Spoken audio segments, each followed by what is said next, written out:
It's the review of the year. It's the Media Snack Top 10.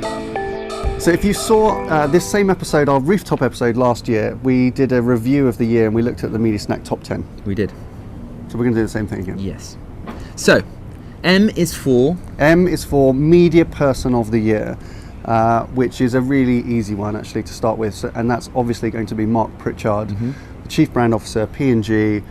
We've talked probably about Marc more than anyone else on Media Snack this year. And you know, he's not a media practitioner, but he's set an agenda for the world's largest advertiser to address all of the challenges in the media supply chain that we've been talking about for the last 100 and whatever episodes. So he is without doubt our Media Person of the Year. Congratulations, Marc. I know that you'll be delighted with that huge honour.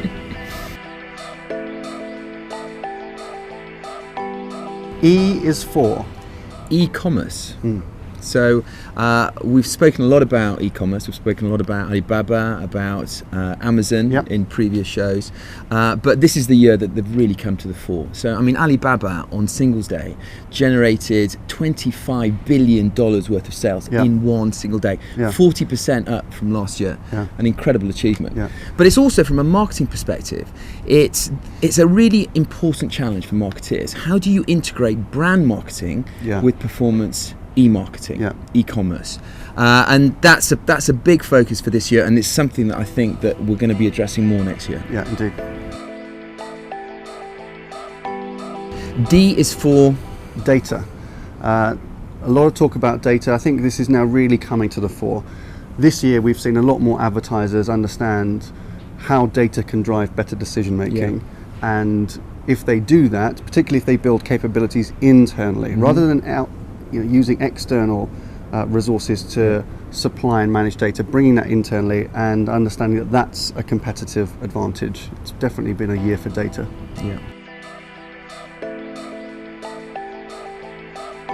Right, I is for independent agencies. In the UK, both 7 Stars and Good Stuff kind of won awards for leading media agencies in the UK. We've seen in the new business tables the rise of the independent agencies dominating tables, absolutely. And I'm sure it's the same in the US. Cross Media, I think, have done fantastically well in the US and have actually launched a UK operation recently. So the independent agencies are doing really, really well. A is for ad fraud. It's been around for a while, but this year I think it really became scary. The numbers, every time somebody makes a prediction as to the scale of it, it gets bigger and bigger. It's too big to ignore. It's very, very high on marketers' attention, and possibly like the most significant thing. We've referenced, Marc Pritchard's rallying cry to kind of clean up the supply chain. Just the supply of fraudulent impressions now is out of control. I think this year we've made really good progress to measure it. Actually, there's a lot more attention paid to measuring it. Next year, I think, is when action will be taken. So we're going to learn a lot more, I think, from marketers and be hearing from a lot more marketers about what they're doing now to change their system and kind of rid themselves of fraudulent impressions. Agreed. S is for safety, in particular brand safety. This year, probably more than any other year, brands have taken far more control and concern over the placement of their brands, of their advertising, especially on YouTube, right? So this was a story that was broken by the Times. On the back of that story, multiple advertisers stopped spending on YouTube completely, and actually some are still not reinvesting into it. So making sure that there is a guardianship over content and its environment is absolutely critical. And we talked about this on an episode. We'll link it above. I forget which number it was. Our challenge when it comes to brand safety is that if you're worried about brand safety, it's kind of too late. What we were advocating for was marketers to communicate to their agencies and actually all the supply chain brand care. And what we meant by that was that care, i.e. context and placement, should be a KPI of success. You've got to actually tell your agencies and your partners that you care about where your ad ends up. Because if you're just chasing lower and lower price, that's the result, right? It ends up in the wrong kind of places.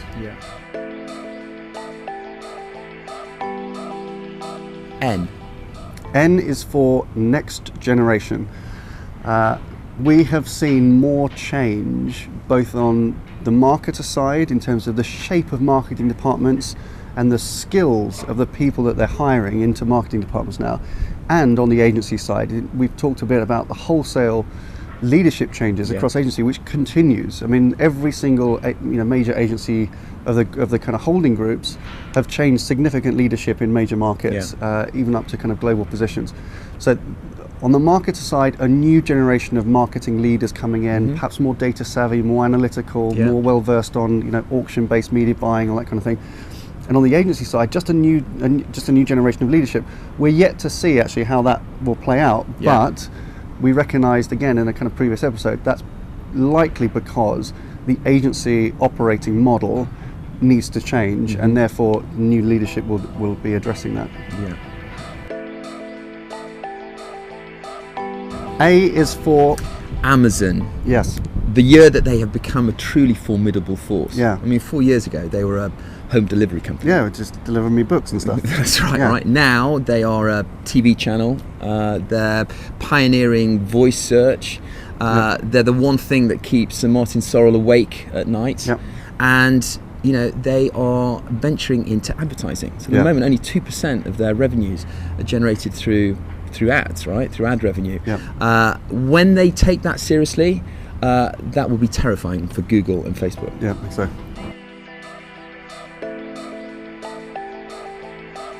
C is for contrarian, or perhaps lack of that. So this is reference to who you might know, Bob Hoffman, who has been writing as the ad contrarian for many years, and has found himself kind of in the middle of discussions over transparency and fraud and all kinds of things like that, and for years has been somewhat considered to be somewhat on the outside of the discussion, and then now found himself right in the middle. And so Bob's been busy this year with many speaking engagements and a new book. We might have regarded him as the Copernicus of media somewhat, because he's the guy who's been saying like the Earth's going around the sun, and everybody's been ignoring him for years, and now it turns out actually he was right all along. Very nice. And K is for knowledge. Yeah. My favourite one. And knowledge in particular at the marketing side. So I think we've seen marketeers really kind of responding to the ANA's rallying cry, to Marc Pritchard's kind of call to action, just to become smarter about media. And so the intelligence in most marketing organisations now is far greater than it was before, and we're making more informed, smarter decisions about how to manage media. Excellent, good. Well, that's your top 10 for the year. We look forward to new stuff for next year. It's been a good year for? Well, it's been a good year for people on the right side of media. Okay, so I think a clear divide has been established within the media world. Those that are on the right side of it, those that see media as a lever for growth, those that want to operate transparently.